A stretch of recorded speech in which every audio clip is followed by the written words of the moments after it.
Hello hello नमस्कार दोस्तों, टीकोड exam में आप सभी का स्वागत है। आज की क्लास में हम लोग डिस्कस करेंगे पास्ट ईयर्स के क्वेश्चंस जो कि इलाहाबाद हाई कोर्ट के विभिन्न परीक्षाओं में पूछे गए प्रश्न हैं। ये प्रश्न जो है वो आरओ परीक्षा में, कंप्यूटर असिस्टेंट परीक्षा में आपके पूछे गए प्रश्न हैं। अपर निजी सचिव परीक्षा में, ग्रुप सी, ग्रुप डी परीक्षाओं में पूछे गए प्रश्नों को हम इस सीरीज में डिस्कस कर रहे हैं। अभी तक हमने इस सीरीज में पॉलिटी के क्वेश्चंस को डिस्कस किया है और हिस्ट्री के क्वेश्चंस को डिस्कस किया है, और अभी हम डिस्कस कर रहे हैं एनवायरनमेंट के क्वेश्चंस को, पर्यावरण के क्वेश्चन को। 160 क्वेश्चंस को मैंने ऑलरेडी डिस्कस कर लिया है एनवायरनमेंट के। आज हम 161 क्वेश्चन से डिस्कस करेंगे और प्रयास करेंगे कि ये एनवायरनमेंट की आखिरी क्लास हो। ठीक है, एनवायरनमेंट की हम बात कर रहे हैं। एनवायरनमेंट के आज जितने भी पास्ट ईयर्स के क्वेश्चंस हैं उनको हम कंप्लीट करने का प्रयास करेंगे। अगर हो गया तो नेक्स्ट क्लास से हम लोग ज्योग्राफी को स्टार्ट करेंगे। तो चलिए आज के सेशन को स्टार्ट करते हैं मेरे साथ, ऐश्वर्या सिंह के साथ। क्लास में कहीं पर भी किसी भी तरीके का डाउट होगा तो आप लोग मुझे कमेंट बॉक्स में ज़रूर बताएंगे। क्लास आज की क्लास को स्टार्ट करने से पहले थोड़ी सी इंफॉर्मेशन मैं आप लोगों को देना चाहूँगी वीडियो क्रैश कोर्स के बारे में। इस वीडियो क्रैश कोर्स में एंटायर सिलेबस को कवर किया गया है वीडियो लेक्चर्स के माध्यम से।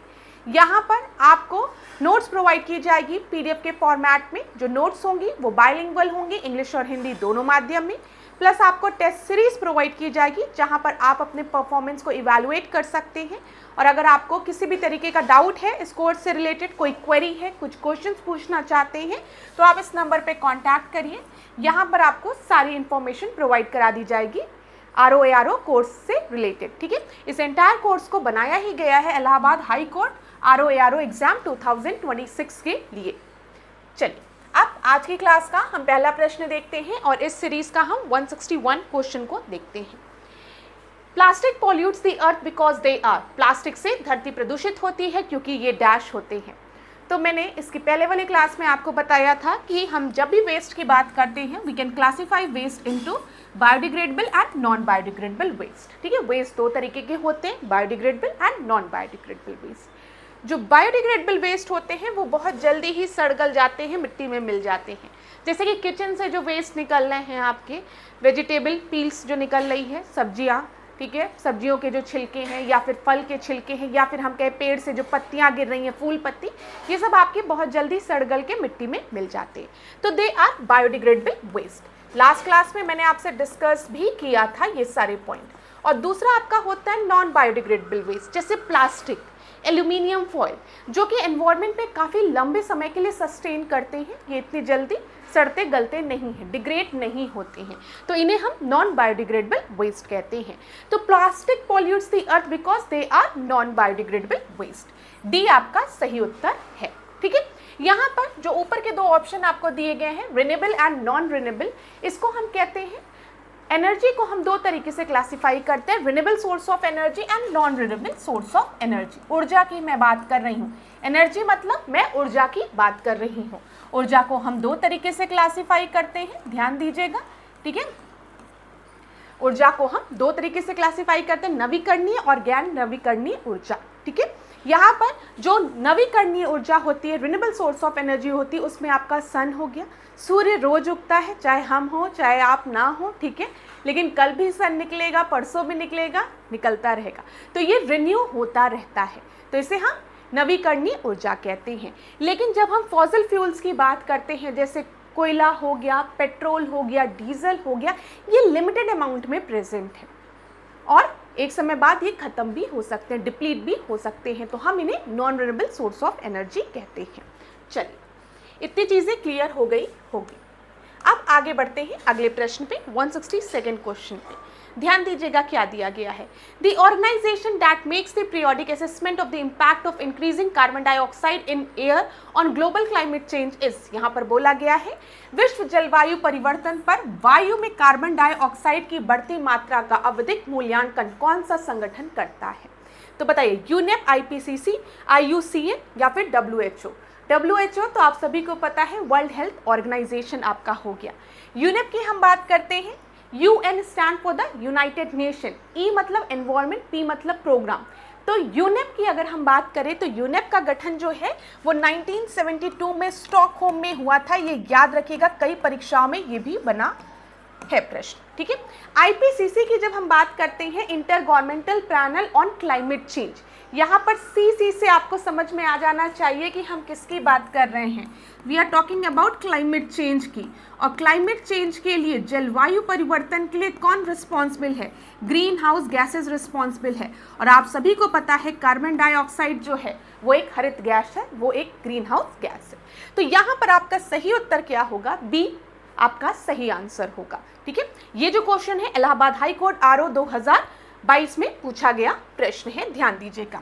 IUCN की अगर हम बात करें तो IUCN जो है वो रेड डेटा बुक निकालता है, जिसमें कि रेड लिस्ट दी रहती है, endangered, endangered, critically endangered, vulnerable species. ये भी प्रश्न पूछा जाता है कि कौन रेड लिस्ट निकालता है, रेड डेटा बुक निकालता है, तो IUCN द्वारा उसे पब्लिश किया जाता है।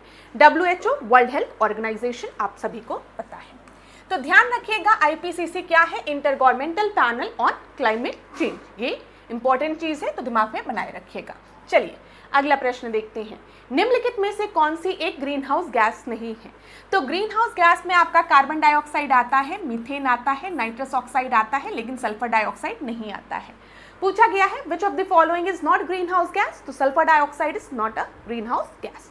डी आपका सही उत्तर है। इलाहाबाद हाईकोर्ट परीक्षा आरओ में 2023 में पूछा गया प्रश्न है, ध्यान दीजिएगा। अब हम बात करें अगर ग्रीन हाउस गैसेस की, या फिर मैं आपसे बात करूं ग्लोबल वार्मिंग की, तो इसको थोड़ा सा समझिएगा। देखिए ये हमारी पृथ्वी है, ठीक है, ये अर्थ है, हम मान के चलते हैं। मैं छोटा सा डायग्राम बनाती हूँ। ये हमारी पृथ्वी है, ये कौन है? ये सूर्य है, सन है। आप सभी को पता है सूर्य की जो किरणें हैं, जिनको कि हम यूवी रेस कहते हैं, अल्ट्रावायलेट रेस कहते हैं, पैराबैग्नी किरणें कहते हैं, वो पृथ्वी पर आती हैं, ठीक है। यहाँ पर ध्यान देने वाली बात क्या है कि इनकी जो वेवलेंथ होती है वो शॉर्ट वेवलेंथ की होती है, ठीक है, शॉर्ट वेवलेंथ इनकी होती है, ध्यान रखिएगा। लेकिन जब पृथ्वी की सरफेस से यही रेस आपके रिफ्लेक्ट बैक होती है क्लास, तो इनकी जो वेवलेंथ होती है वो बढ़ जाती है, तो इनकी वेवलेंथ लॉन्ग वेवलेंथ होती है, और इन्हें हम कहते हैं इंफ्रारेड। ध्यान दीजिएगा, इंफ्रारेड मतलब पृथ्वी पर जो सूर्य की किरणें आ रही हैं वो आपकी यूवी रेस है, उनकी वेवलेंथ कम है, ठीक है। लेकिन जब ये रिफ्लेक्ट बैक हो रही हैं या एब्जॉर्ब होने के बाद रिफ्लेक्ट बैक हो रही हैं, तो इन्हें हम क्या कहते हैं? इंफ्रारेड। इनकी वेवलेंथ बढ़ जाती है। अब यहाँ पर जो ग्रीन हाउस गैसेज होती हैं, जो ग्रीन हाउस गैसेज होती हैं वो इन यूवी रेजेस को आने तो देती हैं, ये पृथ्वी पर फॉल तो होने देती हैं, लेकिन जब ये रिफ्लेक्ट बैक होती है इंफ्रारेड के फॉर्म में, तो वो उनको क्या करती हैं? रोक देती हैं, एब्जॉर्ब कर लेती हैं, जिसकी वजह से पृथ्वी का जो टेम्परेचर है वो दिन प्रतिदिन बढ़ता जा रहा है, पृथ्वी हमारी और गर्म होती जा रही है। अब आप खुद सोचिए, सूर्य की किरणें पृथ्वी पर गिर तो रही हैं, लेकिन जब वो रिफ्लेक्ट बैक होकर बाहर निकलने का प्रयास कर रही है, तो गैस का एक ऐसा ब्लैंकेट है ग्रीन हाउस गैसेस का जो कि उनको ट्रैप कर दे रहा है, जिसके वजह से पृथ्वी पर उष्मा बढ़ रहा है, हीट बढ़ रहा है, और पृथ्वी हमारी दिन प्रतिदिन गर्म होती जा रही है। इसी को हम ग्लोबल वार्मिंग कहते हैं। तो ध्यान दीजिएगा, ग्रीन हाउस गैसेस में जो मोस्ट इंपॉर्टेंट गैसेस है जो कि आपकी परीक्षा में पूछी जाती है वो है carbon dioxide, methane, nitrous oxide, याद रखिएगा। प्लस जो पॉइंट बताने जा रही हूँ, जब भी ग्रीन हाउस गैसेस की बात होगी तो आपको याद रखना है वाटर वेपर भी इसमें इंक्लूडेड होता है। कभी परीक्षा में अगर आपको दे तो कंफ्यूज मत होइएगा, साथ ही साथ ओजोन, ठीक है, ये भी ध्यान रखिएगा, ठीक है। जो ओजोन आपके ट्रोपोस्फियर में प्रेजेंट है, मैंने पहले की क्लासेस में आपको बताया है, जब ओजोन जो है वो क्षोभ मंडल में प्रेजेंट है, मतलब ट्रोपोस्फियर में प्रेजेंट है, तो it act as a pollutant, secondary pollutant, और ये ग्रीन हाउस गैसेस में भी आता है। दिमाग में बना के रखिएगा, अभी प्रश्न मिलेगा तो चीज़ें बताते हुए चलूंगी, तो यहाँ पर ध्यान रखिएगा। 164th क्वेश्चन को हम देखते हैं, क्या दिया गया है यहाँ पर, ध्यान से देखिएगा। Which of the following is not related to the climate change or global warming? निम्नलिखित में से जलवायु परिवर्तन या ग्लोबल वार्मिंग से क्या संबंधित नहीं है, ये प्रश्न पूछा गया है। तो melting of glacier and ice sheet, ठीक है, जब ग्लेशियर, जब भी पृथ्वी का टेम्परेचर बढ़ेगा तो उसके वजह से आपको पता है जो ग्लेशियर्स हैं वो आपके मेल्ट होंगे, आइस शीट भी आपकी मेल्ट होगी, और इनके मेल्ट होने की वजह से सी लेवल भी बढ़ेगा, तो समुद्री तल का बढ़ना ये भी होगा। वर्षा प्रतिरूप में बदलाव, चेंज इन रेनफॉल पैटर्न, ये भी होगा। आप देखते हैं कई जगह वर्षा बिल्कुल नहीं होती, जहां सूखा है वहां और सूखा हो जाता है, या कई बार जहां पर डेजर्ट है वहाँ पर बहुत ज़्यादा बारिश होने लगती है, तो रेनफॉल पैटर्न में भी चेंजेस देखने को मिलता है ड्यू टू ग्लोबल वार्मिंग, ध्यान रखिएगा। लेकिन अर्थक्वेक की अगर हम बात करें, भूकंप की हम बात करें, तो ये ग्लोबल वार्मिंग का रिजल्ट नहीं है। अर्थक्वेक कब आता है? जब टेक्टोनिक प्लेट्स एक दूसरे के साथ कोलाइड करती, due to the movement of tectonic plates. ये आपको पता होना चाहिए, टेक्टोनिक प्लेट्स जब एक दूसरे से कोलाइड करते हैं या मूवमेंट होता है तो अर्थक्वेक आता है। तो डी आपका सही उत्तर हो गया। इलाहाबाद हाई कोर्ट एपीएस परीक्षा में पूछा गया प्रश्न है। अगला हम देखते हैं 165 क्वेश्चन को। यहाँ पर क्या दिया गया है? Major gas responsible for causing global warming. Global warming के लिए मोस्ट रिस्पॉन्सिबल गैस कौन सी है? तो carbon dioxide, methane, nitrous oxide and ozone, जो आपको दी गए हैं सारे ग्रीन हाउस गैसेज हैं, ठीक है, and they are responsible for global warming. But इसमें पूछा गया है ग्लोबल वार्मिंग के लिए सबसे प्रमुख गैस कौन उत्तरदायी है? तो वो कार्बन डाइऑक्साइड है। ए आपका सही उत्तर हो जाएगा, ठीक है, कार्बन डाइऑक्साइड याद रखिएगा, ए जो है वो सही उत्तर है। चलिए अगला हम देखें 166 क्वेश्चन को। यहाँ पर क्या दिया गया है? निम्नलिखित में से वह कौन सा ऊर्जा का स्रोत है जिसमें वैश्विक ऊष्मन बढ़ रहा है? तो बताइए, the source of energy that causes the least global warming. नहीं, यहाँ पर मोस्ट ग्लोबल वार्मिंग, किसके वजह से सबसे ज़्यादा ग्लोबल वार्मिंग हो रही है, ये ध्यान दीजिएगा। अगर हम हिंदी के अकॉर्डिंग चले, निम्नलिखित में से वह कौन सा ऊर्जा का स्रोत है जिससे वैश्विक ऊष्मन बढ़ रहा है? तो कोयले के वजह से। जब कोयला जलता है तो आप सभी को पता है ग्रीन हाउस गैसेस का एमिशन होता है, खासकर कार्बन डाइऑक्साइड का एमिशन होता है, जिसके वजह से ग्लोबल वार्मिंग होती है। तो मोस्ट रिस्पॉन्सिबल पूछा गया है, तो ए आपका हो जाएगा, ठीक है, क्लियर है। अगला प्रश्न देखते हैं 167 क्वेश्चन को। देखिए क्या दिया गया है यहाँ पर। निम्नलिखित में से कौन सा भारत में जलवायु परिवर्तन के प्रभाव के रूप में नहीं देखा जा सकता है? क्लाइमेट चेंज के प्रभाव के रूप में किसे नहीं देखा जा सकता है, ये बोला गया। चेंज इन रेनफॉल पैटर्न, अभी थोड़ी देर पहले मैंने आपको बताया कि जब हम बात करते हैं रेनफॉल पैटर्न की तो उसमें चेंज देखने को मिलता है, बिल्कुल सही है। ग्लेशियर मेल्ट हो रहे हैं, बिल्कुल सही है। ग्लोबल वार्मिंग की वजह से टेम्परेचर जो है वो भी बढ़ रहा है, ये भी बिल्कुल सही है, ठीक है। रिड्यूस क्रॉप प्रोडक्टिविटी, ये आपका क्या होगा? Not being observe in India, ठीक है, डायरेक्ट इम्पैक्ट नहीं देखा जाएगा, तो इस वजह से आपका सही उत्तर जो है वो है डी, ठीक है। 167 का जो आपका सही उत्तर है वो है डी। अगला प्रश्न देखिए, which one of the following does not control the climate? किसके वजह से क्लाइमेट में हमें चेंजेस देखने को नहीं मिलते हैं? Forest cover. अरे फॉरेस्ट कवर की अगर हम बात करें तो आप अपने शहर में ही देखिए, जहाँ पर सिटीज़ है, जहाँ पर पूरी बिल्डिंग्स हैं, वहाँ पर आपको ज़्यादा गर्मी लगेगी। किसी हरियाली वाली जगह पे चले जाइए जहाँ पर खूब पेड़ पौधे हैं, पार्क हैं, आपको खुद ठंडा महसूस होने लगेगा। तो फॉरेस्ट कवर जो है वो टेम्परेचर, अगर हम देखें, क्लाइमेट चेंज को अफेक्ट करता है, इसीलिए बार बार कहा जाता है एफॉरेस्टेशन की बात की जाती है, वनीकरण की बात की जाती है ना, तो ये तो अफेक्ट करता है। फिर लॉन्गिट्यूड, एल्टीट्यूड और लैटिट्यूड दिया गया है। तो ध्यान दीजिएगा क्लास, जब हम एल्टीट्यूड की बात करते हैं, हाइट की बात करते हैं, तो इससे भी हम देखते हैं थोड़ा सा टेम्परेचर में डिफरेंस दिखता है, साथ ही साथ लैटिट्यूड में भी। इसको ग्लोब के थ्रू समझो, ये क्या है? ये आपका ग्लोब है, आपको पता है ये ध्रुव है, ठीक है, ये आपका उत्तरी ध्रुव है, नॉर्थ पोल है, ये साउथ पोल है। यहाँ पर हमें क्या दिखता है? इक्वेटर, जिसको कि हम विषुवत रेखा कहते हैं, इक्वेटर है, ठीक है, 0 डिग्री पे, क्लियर है। आपको पता है यहाँ पर ये जो इक्वेटोरियल रीजन है, यहाँ पर हमको ट्रॉपिकल रेन फॉरेस्ट देखने को मिलता है। यहाँ पे ट्रॉपिक ऑफ कैंसर है 23.5 डिग्री नॉर्थ, यहाँ पे ट्रॉपिक ऑफ कैप्रिकॉर्न है 23.5 डिग्री साउथ, जिसको कि हम कर्क और मकर रेखा कह रहे हैं, ठीक है। यहाँ पर हमको ट्रॉपिकल रेन फॉरेस्ट देखने को मिलता है। यहाँ का जो वेदर होता है वो ह्यूमिड होता है, ठीक है, रेनफॉल बहुत ज़्यादा होती है, डाइवर्सिटी बहुत ज़्यादा होती है, ये सारी चीज़ें आपको पता है। सूर्य की किरणें डायरेक्ट पड़ रही है तो उष्मा भी होती है, गर्मी भी होती है, ठीक है, ध्यान दीजिएगा। लेकिन जब हम इक्वेटर से पोल की तरफ मूव करते हैं तो इस रीजन में हम इसको कहते हैं टुंड्रा रीजन, ठीक है, और इधर टैगा रीजन देखने को मिलता है। यहाँ पर जो टेम्परेचर होता है वो बहुत ही कम होता है, बर्फीला क्षेत्र होता है, ठीक है, बायोडाइवर्सिटी, जैव विविधता बहुत कम होती है, ठंडक ही रहती है। तो टेम्परेचर में वेरिएशन दिख रहा है, ठीक है, क्लाइमेट में वेरिएशन दिख रहा है जब हम मूव कर रहे हैं। ये चीज़ क्लियर है ना? जब हम इक्वेटर से नॉर्थ पोल की तरफ मूव करें या इक्वेटर से हम साउथ पोल की तरफ मूव कर रहे हैं तो लैटिट्यूड मैटर करता है। एल्टीट्यूड की अगर हम बात करें, हाइट भी मैटर करती है। अगर किसी पहाड़ की आप चढ़ाई कर रहे हैं और इसके बेस पे हैं तो यहाँ पर आपको कुछ और टेम्परेचर दिखेगा। जैसे जैसे आप हाइट पे जाएंगे आप देखेंगे टेम्परेचर जो है वो घटता जा रहा है, कम होता जा रहा है, तो वहाँ पर भी चेंजेस देखने को मिलेंगे। लेकिन यहाँ पर लॉन्गिट्यूड का उतना प्रभाव देखने को नहीं मिलता है। तो आपका सही उत्तर क्या हो जाएगा? बी आपका सही उत्तर हो जाएगा। ठीक है क्लास, ये चीज़ क्लियर हो गई होगी। तो 168 का बी आपका सही उत्तर है। अगला प्रश्न देखिए, 169 प्रश्न को देखिए, बहुत ही इंटरेस्टिंग प्रश्न है। मैं आपको थोड़ी देर का समय देती हूँ, जरा सोचिएगा। जलवायु परिवर्तन की मौजूदा प्रवृत्ति के निरंतर रहने से कौन सा देश इससे लाभ की स्थिति में रह सकता है? लिखा है जलवायु परिवर्तन होने की वजह से, क्लाइमेट चेंज होने की वजह से किस कंट्री को बेनिफिट हो सकता है? तो चलिए बताइए आप लोग, इसका आंसर क्या होगा? सोचिए इसका आंसर क्या होगा और मुझे बताइए। तो बताइए इसका आंसर क्या हो जाएगा? तो यहाँ पर अगर हम देखें क्या क्या दिया गया है आपको, Indonesia, south Africa, Mexico and Russia.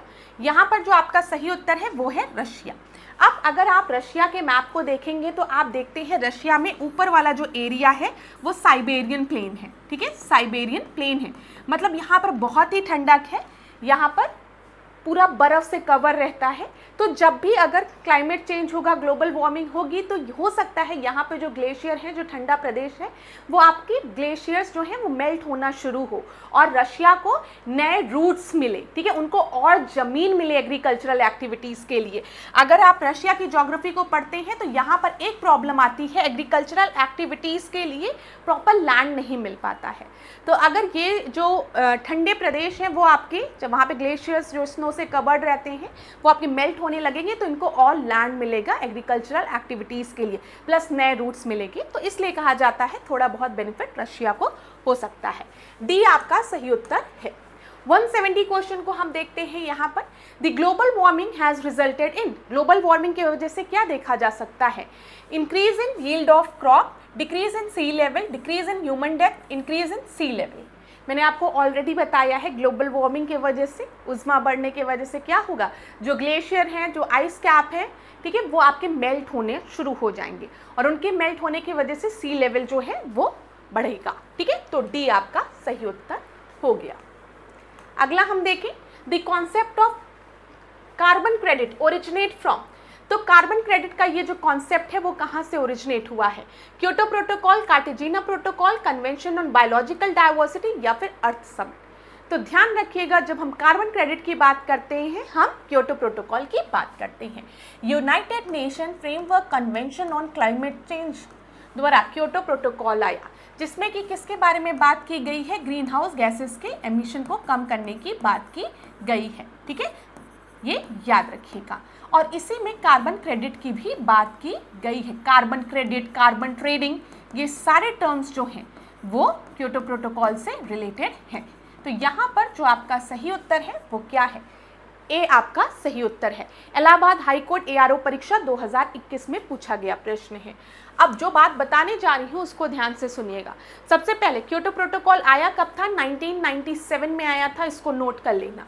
Kyoto protocol आया कब है? 1997 में। क्योटो प्रोटोकॉल इंप्लीमेंट कब से हुआ, इन्फोर्स कब से हुआ है? 2005 से। ये ध्यान रखिएगा। अब हम कार्बन क्रेडिट की बात करते हैं, ये कॉन्सेप्ट समझ लो। देखो कार्बन क्रेडिट होता क्या है, मैं दो इंडस्ट्री ले रही हूँ क्लास, मेरी ड्राइंग उतनी अच्छी नहीं है लेकिन समझ लो ये दो इंडस्ट्री है, ये ग्रीन हाउस गैसेस का एमिशन हो रहा है और एक इंडस्ट्री बी है। ठीक है, क्लियर है? चल, यहाँ पर गवर्नमेंट ने लिमिट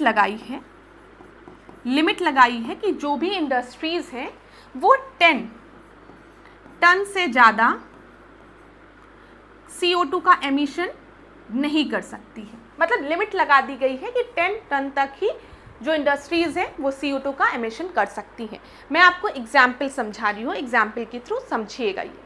अब ये जो इंडस्ट्री है यहाँ पर जो CO2 का एमिशन हो रहा है वो आपका 12 टन हो रहा है। ठीक है, 12 टन CO2 का एमिशन हो रहा है। यहाँ पर जो इंडस्ट्री है वो खाली 8 टन एमिट कर रही है।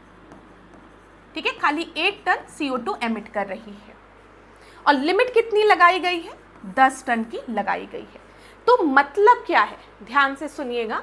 मेरी बात यहाँ पर मतलब कि आपको समझ में आ रहा है, जो इंडस्ट्री ए है वो +2 टन CO2 का ज़्यादा एमिशन कर रही है, ठीक है। और यहाँ पर अगर हम देखें बी की, तो ये -2 टन कम कर रही है, मतलब ये CO2 का एमिशन कम कर रही है। तो यहाँ पर अब इंडस्ट्री ए के पास एक मेथड है जिसके के थ्रू ये 2 टन का अपना जो एमिशन ज़्यादा कर रही है वो किसी दूसरी इंडस्ट्री से खरीद सकती है। तो वो इंडस्ट्री बी के पास जाती है और बी से कहती है कि भाई साहब, हमको पता चला है कि आप 2 टन CO2 का एमिशन कम कर रहे हैं और हम 2 टन CO2 का एमिशन ज़्यादा कर रहे हैं, तो एक काम करिए, जो लिमिट है 2 टन की वो आप हमें बेच दीजिए और हम आपके इस कार्बन के बदले कुछ क्रेडिट आपको दे देंगे, कुछ पैसे आपको दे देंगे। तो दोनों एक दूसरे के साथ क्या कर सकते हैं, पार्टनरशिप कर सकते हैं। इसका जो 2 टन ज़्यादा एमिट हो रहा है वो इस 2 टन को बी से खरीद सकता है, क्योंकि बी जो है वो 2 टन कम एमिट कर रही है।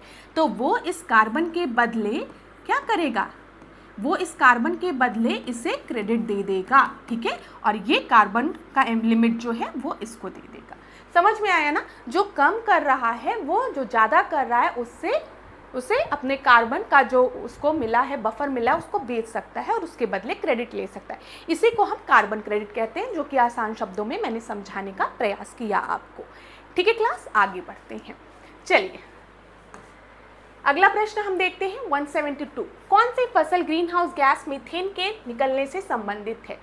मैं फिर से एक बात कहूँगी कि मैं ही आप लोगों को Allahabad high court RO ARO का ये पढ़ा रही हूँ, फर्स्ट ईयर्स के क्वेश्चन मैं ही आपको पढ़ाती हूँ, PCS बैच में भी, ठीक है। तो वहाँ पर भी इस तरीके के प्रश्न पूछे जाते हैं कि इस ग्रीन हाउस गैस का एमिशन कहाँ से हो रहा है, मीथेन का एमिशन कहाँ से हो रहा है, कार्बन डाइऑक्साइड का एमिशन कहाँ से हो रहा है। तो ये PCS में भी पूछा गया प्रश्न है। तो कौन सी फसल ग्रीन हाउस गैस मीथेन के निकलने से संबंधित है, शुगर केन, पोटैटो, धान या फिर मूंगफली, पैडी की बात की गई है, या फिर ग्राउंडनट। तो 172 का जो आपका सही उत्तर है वो है धान। धान के खेत से याद रखिएगा मीथेन का एमिशन होता है। PCS में भी ये प्रश्न कई बार पूछा गया है। अगला प्रश्न देखते हैं, ग्रीन हाउस इफेक्ट का मतलब क्या होता है। Increase in global temperature, decrease in global temperature, increase in sea water temperature, increase in temperature of river and lake. अब हम ग्रीन हाउस इफेक्ट की बात करें, मैंने आपको बताया जो ग्रीन हाउस गैसेज हैं वो लॉन्ग वेव रेडिएशन को ट्रैप कर लेती हैं, जिसके वजह से पृथ्वी का जो टेम्परेचर है दिन प्रतिदिन बढ़ता जा रहा है। तो इंक्रीज इन ग्लोबल टेम्परेचर, तो 173 का ए आपका सही उत्तर है, ठीक है। अगला देखते हैं, यहाँ पर देखिए 174 क्वेश्चन को क्या दिया गया है। Which of the following are brown carbon emission. Carbon captured by the brown carbon emission, industrial emission of greenhouse gases that affect the climate, carbon incorporated into a plant biomass and the soil below, formed through the incomplete combustion of fuel। तो यहाँ पर आपका brown carbon जो है वो 174 का जो आपका सही उत्तर है वो है industrial emission of greenhouse gases that affect the climate. B आपका सही उत्तर है, ठीक है। यहाँ पर ध्यान दीजिएगा।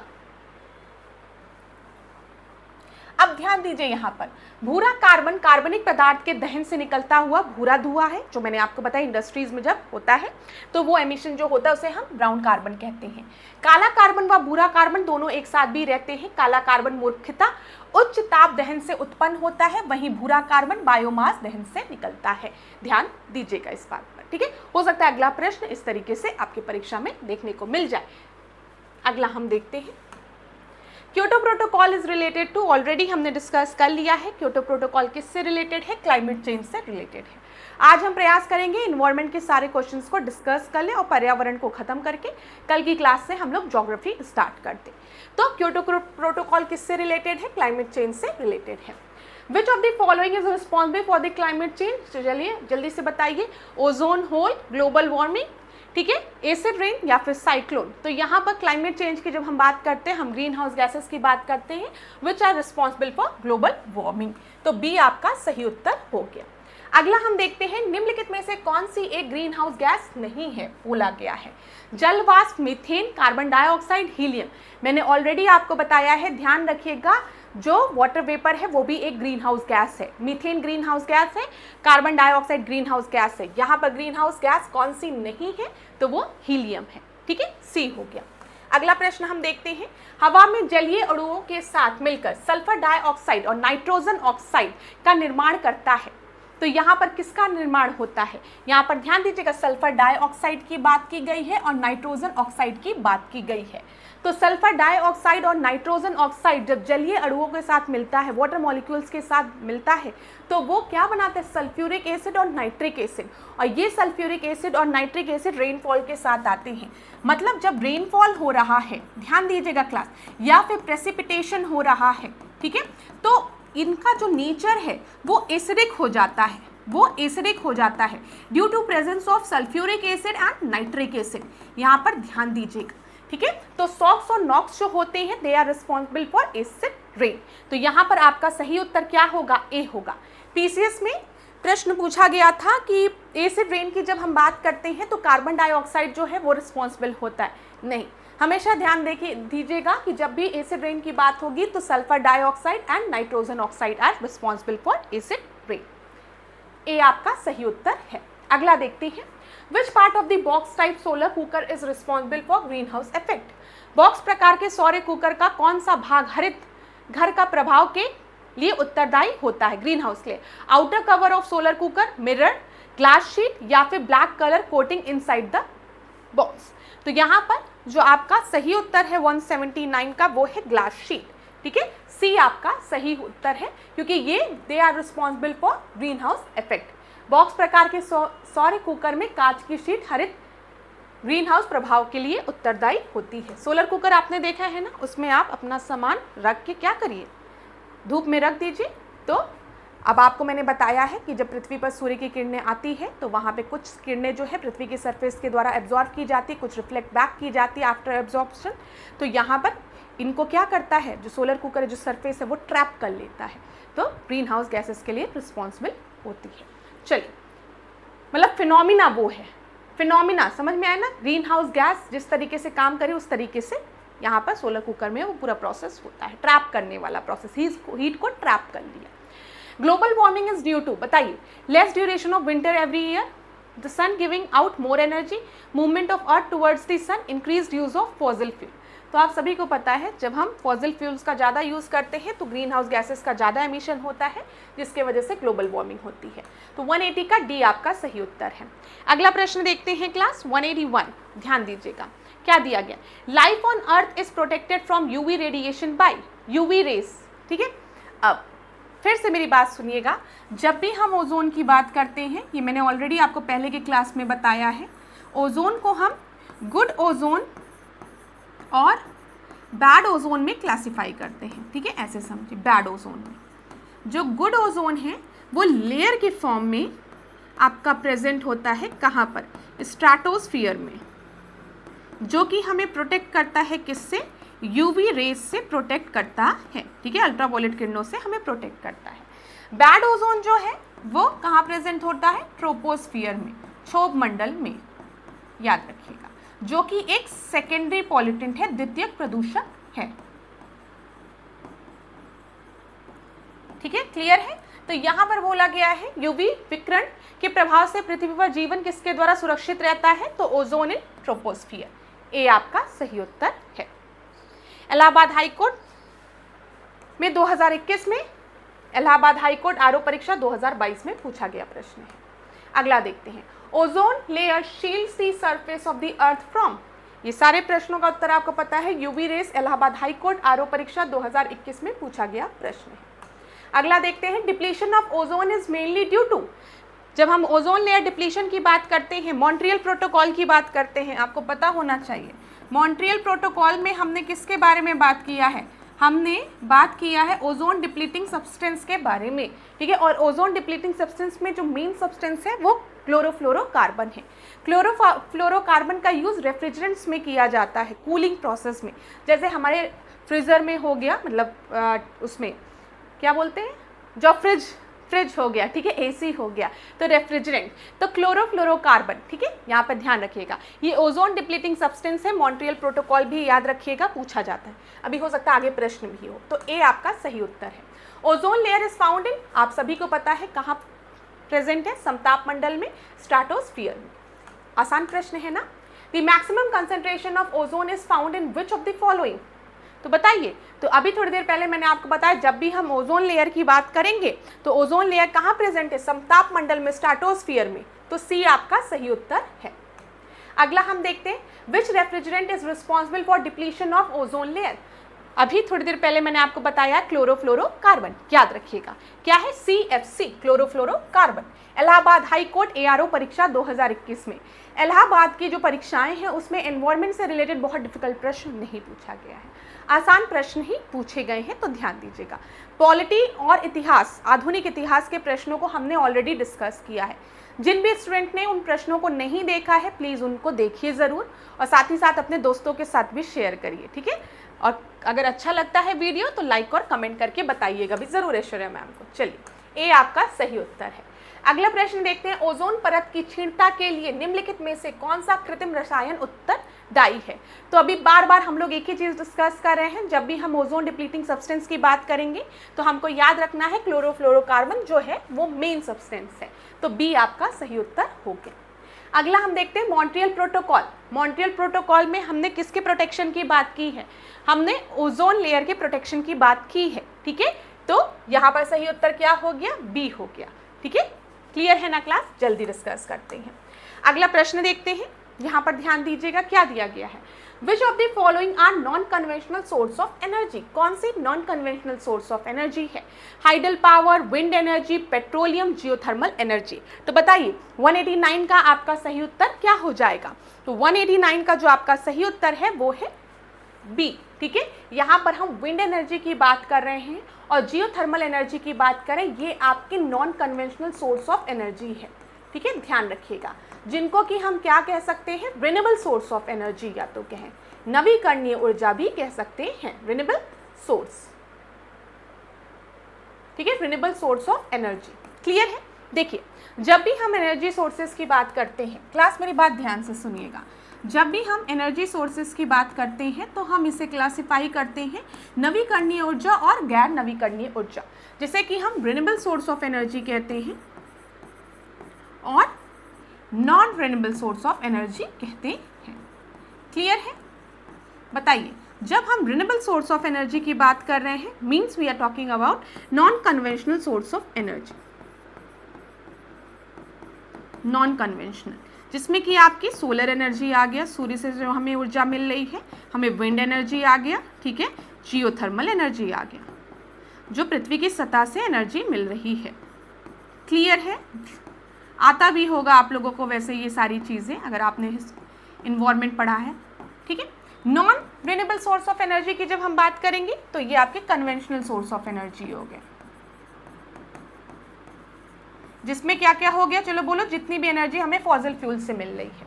जैसे अगर हम बात करें यहाँ पर आपकी क्लास, कोल से, पेट्रोलियम से, डीजल से। क्लियर है। तो यहाँ पर जो 189 का आपका सही उत्तर है वो क्या है, बी है, ठीक है। पवन ऊर्जा, भूतापीय ऊर्जा, सौर ऊर्जा, बायोमास आदि ऊर्जा के गैर परंपरागत स्रोत हैं, ठीक है।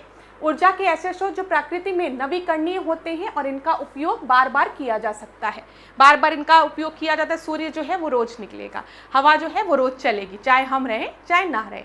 लेकिन जब हम फॉसिल फ्यूल्स की बात करते हैं, ये एक स्पेसिफिक अमाउंट में प्रेजेंट है जो कि कुछ समय बाद आपके खत्म भी हो सकते हैं, बार बार रिन्यू नहीं होते हैं, ध्यान रखिएगा इस तरीके से। चलिए आगे बढ़ते हैं अगले प्रश्न पे। विच of the following is a food chain. Food chain के बारे में हमने बहुत डिस्कस किया है। तो चलिए देखिए, घास है, घास को वीट खाती है, मैंगो खाती है, नहीं। घास को गोट खाती है, गोट को ह्यूमन खाते हैं, ठीक है। गोट को क्या काऊ खाता है, बकरी को गाय खाता नहीं। घास को मछली खाती, मछली को गोट खाते नहीं। तो यहाँ पर मोस्ट अप्रोप्रिएट कौन सा हो गया, कौन सा सही है। तो घास को गोट खाती है, ठीक है, घास को बकरी खाती है, बकरी को ह्यूमंस खाते हैं। तो बी आपका सही उत्तर हो गया। इलाहाबाद हाई कोर्ट आरओ 2022 में बहुत ही आसान पूछा गया प्रश्न था। 191 क्वेश्चन को देखते हैं, यहाँ पर क्या दिया गया है। स्कीम्स दी गई है स्वच्छ Bharat mission, digital India, Namami Gange, NITI Aayog, और यहाँ पर आपको ईयर दिया गया है। तो बताइए नीचे दिए गए विकल्पों में सही उत्तर का चयन आपको करना है। 191 प्रश्न का उत्तर आपका क्या होगा? तो बताइए यहाँ पर आपका सही उत्तर क्या होगा, मैच करिए।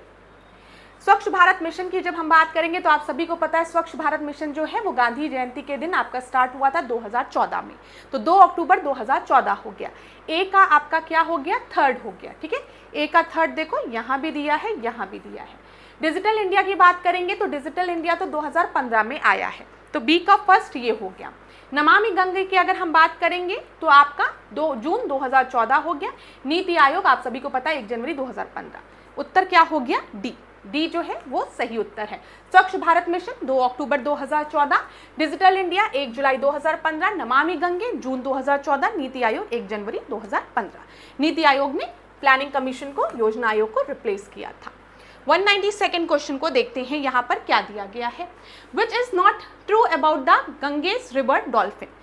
बताइए कौन सा आपका सही उत्तर यहाँ पर नहीं है। गंगा नदी की डॉल्फिन के बारे में जो सच नहीं है, they are found only in fresh water, they are blind, they are in the category of endangered species, they are found in abundance in Ganga river. Allahabad high court 2022 में पूछा गया प्रश्न ये है। तो यहाँ पर क्लास ध्यान दीजिएगा, इसका कोई सही उत्तर नहीं दिया गया था। गंगा डॉल्फिन जो है वो खाली ताजे पानी में ही रहती है, फ्रेश वाटर में रहती है, ये बिल्कुल सही है, ठीक है। अगर हम IUCN की जो लिस्ट है उसमें देखेंगे तो इन्हें इंडेंजर्ड स्पीशीज में रखा गया है, बिल्कुल सही है। गंगा डॉल्फिन जो है गंगा नदी व उसकी सहायक नदियों में बहुतायत पाई जाती हैं, ये भी सही है। 2009 में गंगा डॉल्फिन को हमने जलीय जीव घोषित किया था। तो जितने भी कथन आपको यहाँ पर दिए गए थे वो सारे ही स्टेटमेंट लगभग सही थे, इस वजह से इसका जो प्रश्न को इसको रद्द कर दिया गया था। चलिए अगला देखते हैं। Social forestry was first recommended by. तो बताइए सामाजिक वानिकी की पहली बार किसने सिफारिश की थी। तो सिफारिश किसके द्वारा की गई थी। National commission on agriculture, FAO द्वारा, फॉरेस्ट रिजर्व इंस्टीट्यूट FRI जो कि कहाँ पर है, देहरादून में है, यूनाइटेड नेशन। तो बताइए 193 का आपका सही उत्तर क्या है। तो इसकी सिफारिश सामाजिक वानिकी की पहली बार किसने सिफारिश की थी, नेशनल कमीशन ऑन एग्रीकल्चर, राष्ट्रीय कृषि आयोग द्वारा इसकी सिफारिश की गई थी।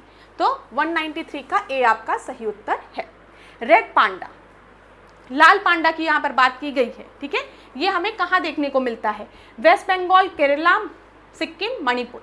तो याद रखिएगा रेड पांडा की जब हम बात करते हैं तो नॉर्थ ईस्टर्न स्टेट्स में हमें रेड पांडा देखने को मिलता है। यहाँ पर आपका सही उत्तर सिक्किम हो गया, ठीक है, ठीक है। सिक्किम को भले हम चिकन नेक कहते हैं, एक लिंक कहते हैं, किसके किसके बीच में, नॉर्थ ईस्टर्न स्टेट और रेस्ट ऑफ भारत के बीच में, ठीक है। 7 बहनों का एक भाई है सिक्किम, ठीक है। ध्यान रखिएगा उधर की तरफ रेड पांडा देखने को मिलता है। देख लेते हैं यहाँ पर कुछ दिया गया है ऐसा। लाल पांडा सिक्किम का राजकीय पशु है, ये भी ध्यान रखिएगा, हो सकता है अगली बार परीक्षा में प्रश्न इस तरीके से पूछ ले। तो सिक्किम का राजकीय पशु कौन है, तो रेड पांडा है। अगला प्रश्न हम देखते हैं। खादिन्स, बुंदिन्स, आहार एवं कोटास जैसी प्राचीन संरचना डैश के लिए निर्मित की गई है। अनाज संग्रहण के लिए, मृदा संरक्षण के लिए, जल संचयन के लिए या वन जीव संरक्षण के लिए। इलाहाबाद हाई कोर्ट RO परीक्षा 2022 में पूछा गया प्रश्न है ये। तो यहाँ पर ध्यान दीजिएगा, खादिन्स, बुंदिन्स, आहार, कोटस, ये जो है ये सारी चीजें आपकी वाटर हार्वेस्टिंग से रिलेटेड है, ठीक है। 195 का सी आपका सही उत्तर है। तो देखिए खादिन्स हम इन्हें कहाँ कहते हैं, राजस्थान में कहते हैं, इसको नोट कर लीजिए। बुंदिन्स की बात करते हैं तो मध्य प्रदेश और उत्तर प्रदेश में, आहार बिहार में कहा जाता है, कोटास कर्नाटक में कहा जाता है। जल संचलन की बात है ये, ठीक है।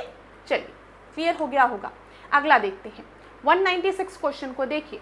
किस प्रदेश सरकार ने पश्चिमी घाट में अंबोली को जैव विविधता स्थल घोषित किया था। तो डायरेक्ट प्रश्न है कि अंबोली कहाँ पर स्थित है, आपको ये बताना है। तो 196 का जो आपका सही उत्तर है वो है अंबोली जो है वो महाराष्ट्र में स्थित है, ठीक है। बी आपका सही उत्तर है।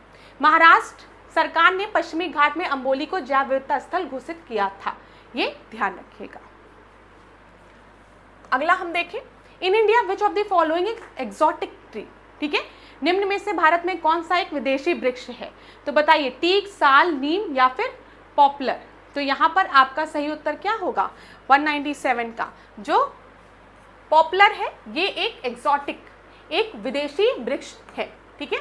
पॉपुलर एक विदेशी वृक्ष है, 1950 के दशक में संयुक्त राज्य अमेरिका से भारत में लाया गया था। यह अब पूरे उत्तर भारत में व्यापक रूप में उगाया जाता है। The purpose of rain water harvesting is, rain water harvesting का पर्पस क्या है? जो बारिश में जो पानी आता है उसको सेव करने की बात की जा रही है ना रेन वाटर हार्वेस्टिंग में। तो use it for irrigation, culture fishes, use it for washing cloth, recharge ground water. 2022 में इलाहाबाद हाई कोर्ट परीक्षा में पूछा गया प्रश्न है। तो यहाँ पर रिचार्ज ग्राउंड वाटर जो है वो मेन पर्पस है रेन वाटर हार्वेस्टिंग का। दो रेन वाटर हार्वेस्टिंग को फिल्ट्रेशन के बाद हम डेली पर्पस के लिए भी प्रयोग में ला सकते हैं, लेकिन ग्राउंड लेवल वाटर को रिचार्ज करना इसका मेन मकसद होता है। ठीक है, आगे बढ़ते हैं। 199 क्वेश्चन, डैश एक अंतर सरकारी यूनेस्को कार्यक्रम है जिसका उद्देश्य लोग और पर्यावरण के बीच संबंधों में सुधार के लिए वैज्ञानिक आधार स्थापित करना है। Friend of the earth, man and biosphere, green peas international, earth liberation front. तो इलाहाबाद हाई कोर्ट 2021 में पूछा गया प्रश्न है ये। यहाँ पर आपका सही उत्तर क्या है? Man and biosphere reserve. ठीक है, मैन एंड बायोस्फीयर, मैंने आपको बताया था यूनेस्को का एक प्रोग्राम है मैन एंड बायोस्फीयर, जिसके तहत बायोस्फीयर रिजर्व्स को नोटिफाई किया जाता है। ये याद रखिएगा, परीक्षा में पूछा जाता है। तो man and biosphere map programme किसका है? यूनेस्को का है, जिसके तहत बायोस्फीयर्स को आपके नोटिफाई किया जाता है, बायोस्फीयर रिजर्व्स को, याद रखिएगा। 1971 में शुरू किया गया था। When was the botanical survey of India instituted? बताइए, बोटैनिकल सर्वे ऑफ इंडिया कब स्थापित हुई थी? 2200 में पूछा गया, ये 2023 में पूछा गया प्रश्न है। तो बोटैनिकल सर्वे ऑफ इंडिया कब स्थापित हुई थी आपको बताना है। तो ये आपकी स्थापित हुई थी 1890 में। सी आपका सही उत्तर है। अगला देखें, ये सब डायरेक्ट प्रश्न है, ध्यान दीजिएगा। ऐसे लोगों की संख्या जिन्हें एक क्षेत्र बिना किसी पर्यावरण अवमूलन के समर्थन कर सकता है, इसकी डैश कहलाती है। The number of people which a region can support without environmental degradation is termed as carrying capacity, population equilibrium, ecological footprint या फिर इकोलॉजिकल नीड्स। तो ये इलाहाबाद हाई कोर्ट आरओ परीक्षा 2023 में पूछा गया प्रश्न है और 201 का जो आपका सही उत्तर है वो है कैरिंग कैपेसिटी। जैसे अगर हम प्लास्टिक की बात करें, प्लास्टिक का एक बैग लीजिए, थैला लीजिए, तो उसकी कुछ कैरिंग कैपेसिटी होगी ना। 1 किलो वजन, 2 किलो वजन, 10 किलो वजन हो सकता है। अगर आप 50 किलो वजन रखें तो तुरंत वो फट जाए प्लास्टिक का बैग। ठीक है, उसी तरीके से जब हम पृथ्वी की बात करते हैं, किसी स्पेसिफिक रीजन की बात करते हैं, तो हर रीजन की अपनी कुछ कैरिंग कैपेसिटी होती है। अगर उससे ज़्यादा नंबर्स में लोग बढ़ जाएं तो फिर हम एक पर्यावरण पर एक नकारात्मक प्रभाव देखेंगे, इन्वायरमेंटल डिग्रेडेशन होगा। तो ऐसे लोगों की संख्या जिन्हें एक क्षेत्र में बिना किसी पर्यावरण अवमूलन के समर्थन कर सकता है, इसकी कैरिंग कैपेसिटी कहलाती है। ये आपका सही उत्तर है। अगला देखते हैं, accumulation of nutrient in a lake or a pond due to human intervention or natural process is called. प्राकृतिक प्रक्रिया या मानवीय हस्तक्षेप के कारण झील या तालाब में पोषकों का संचयन क्या कहलाता है? दिया गया है जैव आवर्धन, सुपोषण, जैव संचयन या फिर जैविक प्रच्छादन। ठीक है, bio magnification, eutrophication, bio accumulation या फिर बायोलॉजिकल सिक्वेस्ट्रेशन। तो ये 2021 में इलाहाबाद हाई कोर्ट सीए में पूछा गया प्रश्न है। तो यहाँ पर आपका जो सही उत्तर है इसे हम क्या कहते हैं? 202 का आपका सही उत्तर क्या है? इसको हम ब्यूटिफिकेशन कहते हैं। इसके पहले वाली क्लास में मैंने आपको बताया था एक स्टोरी के फॉर्म में कि ऐसे इमेजिन करिए कि एक फार्मर है, ठीक है, उसका एक एग्रीकल्चरल लैंड है। यहाँ पर ध्यान दीजिएगा, यहाँ पर उसका लैंड है। अब इस लैंड में फार्मर ने खूब ढेर सारा एनपीके का छिड़काव किया है, पेस्टिसाइड्स का छिड़काव किया है इस फार्मर ने। ठीक है, एक दिन बहुत तेज से बारिश आई। ठीक है, जब बारिश आई तो पानी का फ्लो इतना ज़्यादा था कि ये जो पेस्टिसाइड्स थे वो पानी के थ्रू यहाँ पर जो एक रिवर थी या फिर जो लेक थी उसमें जाकर क्या हो गया, चले गए पेस्टिसाइड्स, एनपीके। तो जब यहाँ पर एनपीके पहुँचे, ये माइक्रो न्यूट्रिएंट्स पहुँचे, ठीक है, ये पेस्टिसाइड्स पहुँचे, तो एल्गीज थी, एल्गीज को क्या मिला? खाना मिला। अब जैसे ही एल्गीज को खाना मिला, न्यूट्रिएंट्स मिले, इनकी ग्रोथ जो है वो बहुत तेज़ी से होने लगी, तो जिसे कि हम एल्गल ब्लूम कहते हैं। मतलब इनके पॉपुलेशन में एक्सप्लोजन हुआ, इनकी जो ग्रोथ थी वो बहुत रैपिड हो गई। ठीक है, और एल्गीज की पॉपुलेशन बढ़ने के कारण हम देखते हैं यहाँ पर जो पानी में जो ऑक्सीजन की जो अमाउंट है, जो डिजॉल्व्ड ऑक्सीजन है, DO है, वो आपका धीमे धीमे घटने लगता है। ठीक है, DO घटने लगता है, मतलब बायोलॉजिकल ऑक्सीजन डिमांड जो है पानी में वो बढ़ जाती है। इसके पहले की क्लासेस में ये सारी चीज़ें मैंने आपको पढ़ाई है। तो इस पूरे प्रोसेस को हम क्या कहते हैं? यूट्रोफिकेशन कहते हैं। ठीक है, ये चीज़ क्लियर है ना? Accumulation of nutrient in a lake or a pond due to human intervention or natural process is called eutrophication. क्योंकि यहाँ पर हम न्यूट्रिएंट्स के एक्यूमुलेशन की बात करें वाटर बॉडीज़ में, लेक या पॉन्ड में, तो ये प्रोसेस यूट्रोफिकेशन कहलाता है। ठीक है, जब हम बात करते हैं एक्यूमुलेशन ऑफ टॉक्सिन या पेस्टिसाइड इन बॉडी, हम किसी के शरीर में एक्यूमुलेशन की बात करते हैं, पेस्टिसाइड्स की या टॉक्सिन की या पॉल्यूटेंट की, तो उसे हम क्या कहते हैं? जब हम उसको फूड चेन के रिस्पेक्ट में देखते हैं तो हम उसे बायोमैग्निफिकेशन कहते हैं, और जब हम उसे समय के साथ देखते हैं, टाइम के साथ देखते हैं, तो हम उसके एक्यूमुलेशन को बायो एक्यूमुलेशन कहते हैं। ठीक है, ये सारी चीज़ें आपके पहले की क्लासेस में डिस्कस की गई है और बहुत अच्छे से। तो जिन स्टूडेंट्स ने पहले की क्लासेस नहीं देखी है उनसे रिक्वेस्ट है कि स्पीड को तेज करके उन क्लासेस को ज़रूर देख लीजिएगा। अगर इलाहाबाद हाई कोर्ट की कोई भी परीक्षा में आप अपीयर हो रहे हैं, APS में, कंप्यूटर असिस्टेंट में, इलाहाबाद RO परीक्षा में, या फिर ग्रुप C ग्रुप D में, तो ये क्लासेस बहुत ही यूज़फुल है। खुद भी देखिए और दूसरों के साथ भी शेयर करिए, दोस्तों के साथ भी। चलिए, B आपका सही उत्तर है। ठीक है, अगला प्रश्न हम देखते हैं 203 प्रश्न। A village in which state of India plants 111 trees every time a girl is born in the village. ठीक है, गांव में लड़की के जन्म के अवसर पर भारत के किस राज्य में 111 वृक्षों का रोपण किया जाता है? बिहार, राजस्थान, उड़ीसा या फिर Chhattisgarh. Allahabad high court APS परीक्षा 2021 में पूछा गया प्रश्न है ये। तो बताइए, यहाँ पर आपका सही उत्तर जो है वो है राजस्थान। ठीक है, राजस्थान के राजमंद जिले में से 10 किलोमीटर दूर पिपलांत्री गांव में पुत्री के जन्म पर 111 वृक्ष उसमें लगाए जाते हैं। चलिए, जैविकीय नाइट्रोजन निर्धारण का निम्न में से किससे संबंध है? तो बताइए क्लास, यहाँ पर सही उत्तर आपका क्या होगा? Which of the following is associated with the biological nitrogen fixation? Red algae, brown algae, green algae, blue green algae।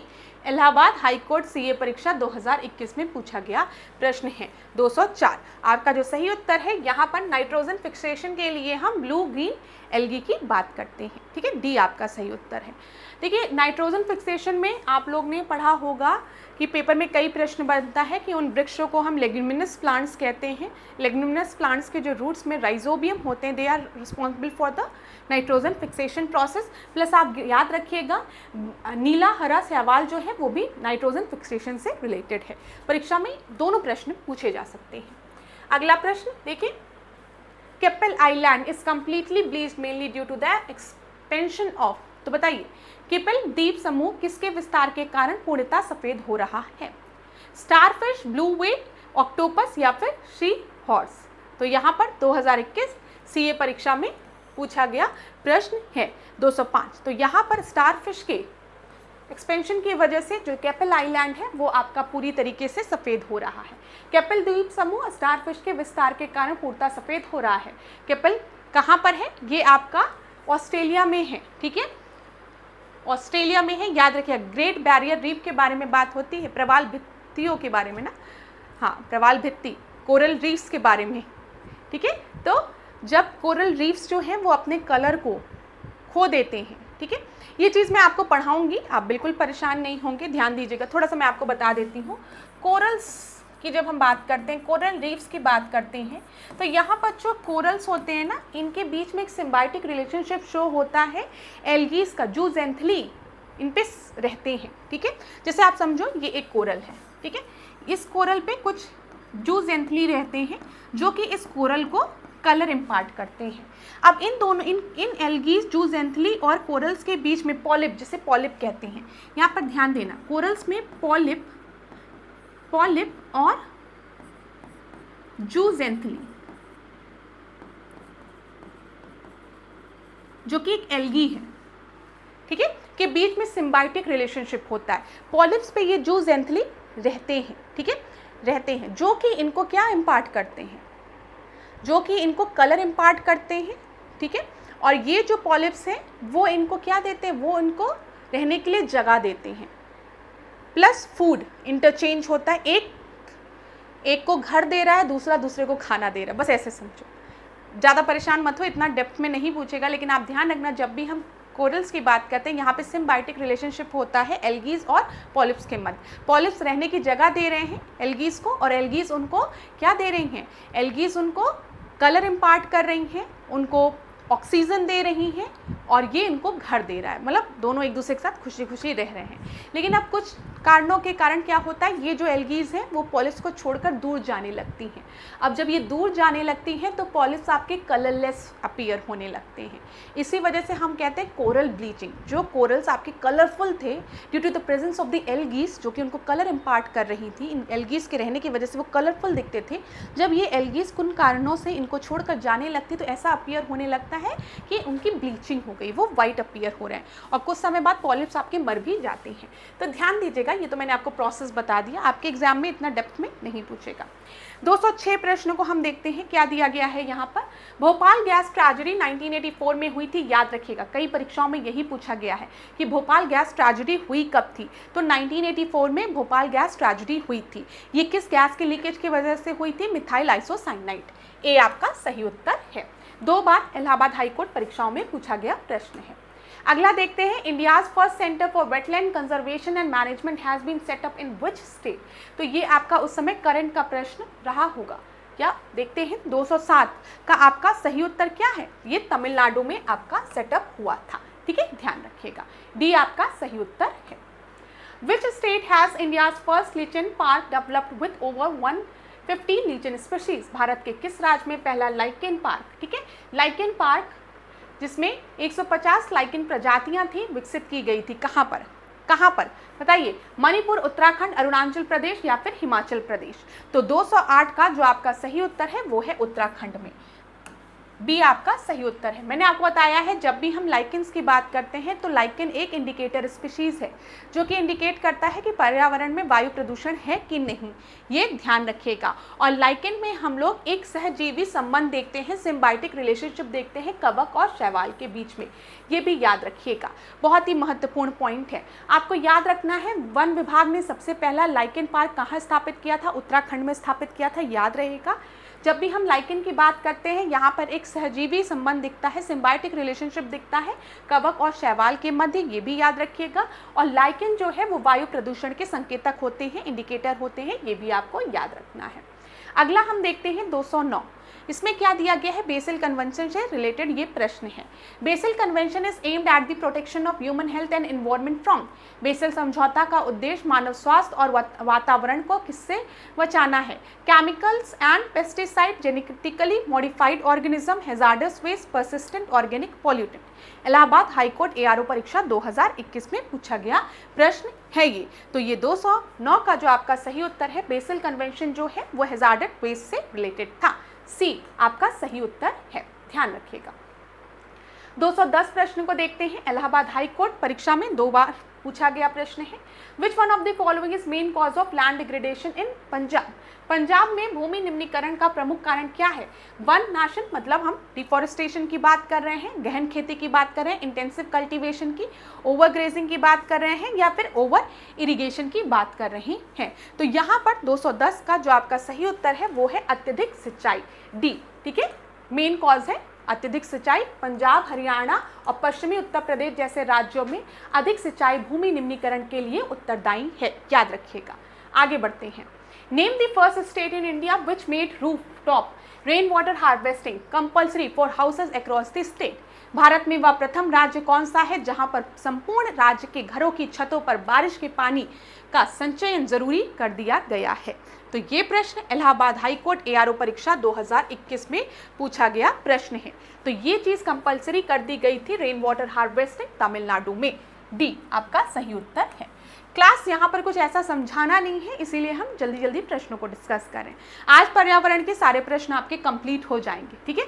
तो जर्मी बैन is a device that work in large close area for, बताइए, किलिंग बैक्टीरिया ओनली, ठीक है, killing bacteria and viruses only, killing bacteria and viruses, neutralizing the polluting gases, neutralizing of polluting gases only. Allahabad high court परीक्षा ARO में 2021 में पूछा गया प्रश्न है। यहाँ पर ध्यान रखिएगा, जर्मी बैन का जो मेन काम है वो बैक्टीरिया वायरस को किल करना और पॉल्यूटिंग गैसेस को न्यूट्रलाइज करना। C आपका सही उत्तर है। जर्मी बैन एक यंत्र है, लगभग 900 वर्ग फुट से 1000 वर्ग फुट के क्षेत्र में कार्य करता है। ये जीवाणु विषाणु को मारता है और प्रदूषक गैसेस का उदासीनीकरण करता है, न्यूट्रलाइज करता है। 213 प्रश्न, एसिडिफिकेशन की बात यहाँ पर की गई है, नाइट्रेट लीचिंग की बात की गई है। इसका मतलब क्या होता है?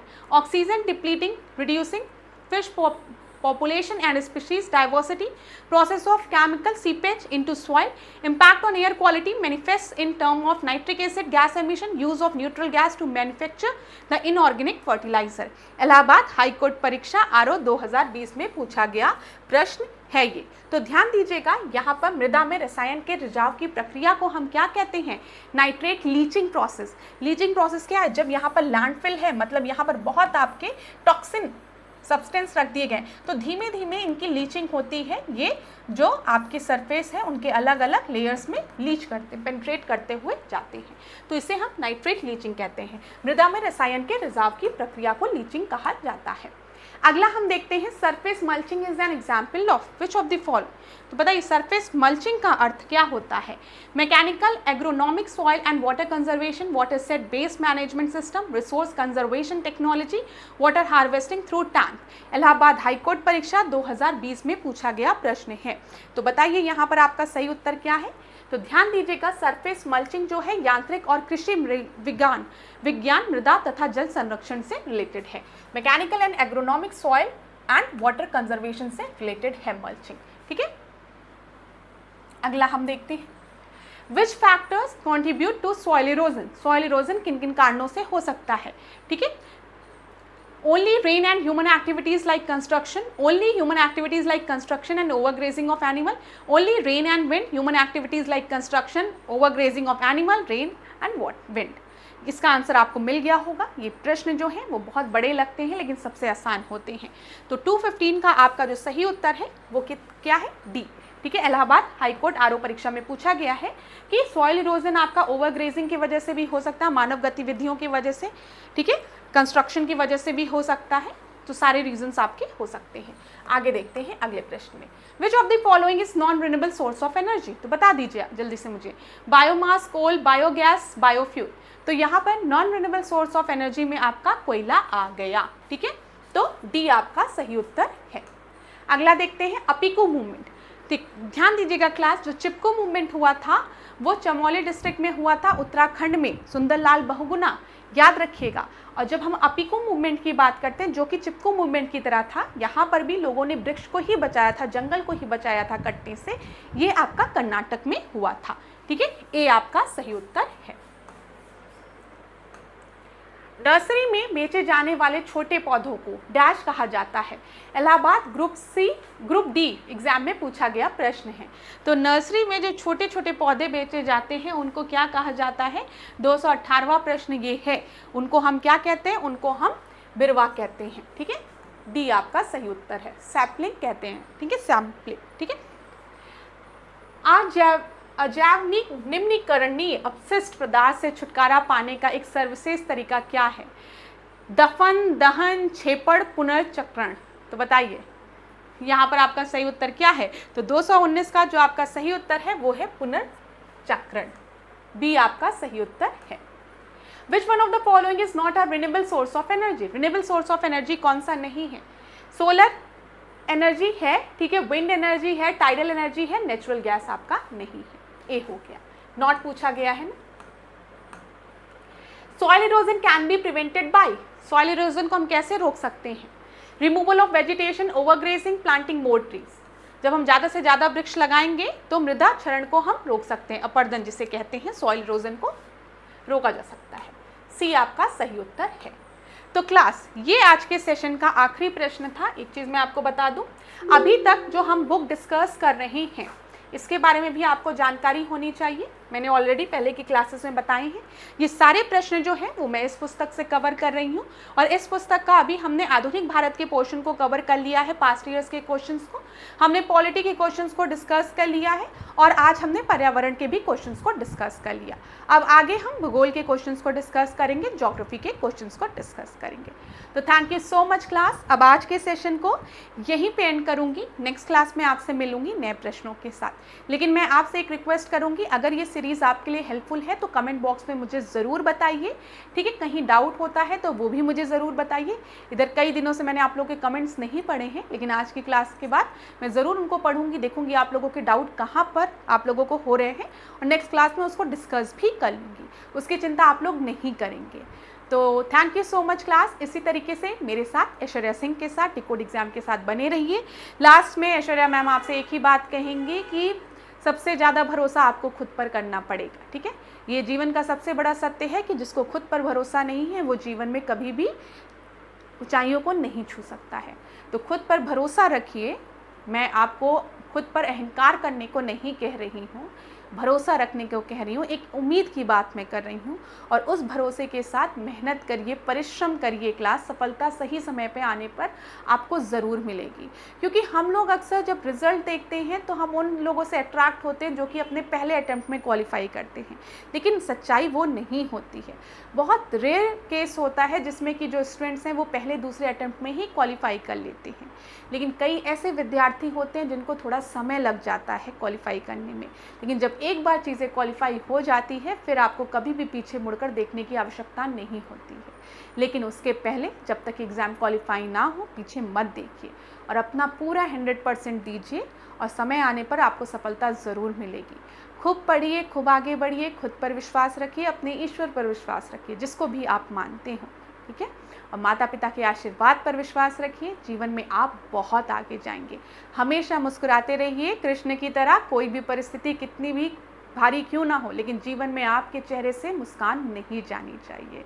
तो इसी के साथ आज के सेशन को एंड करते हैं। खूब पढ़िए, खूब आगे बढ़िए। कोई भी दिक्कत हो कमेंट बॉक्स में ज़रूर बताइएगा क्लास। धन्यवाद।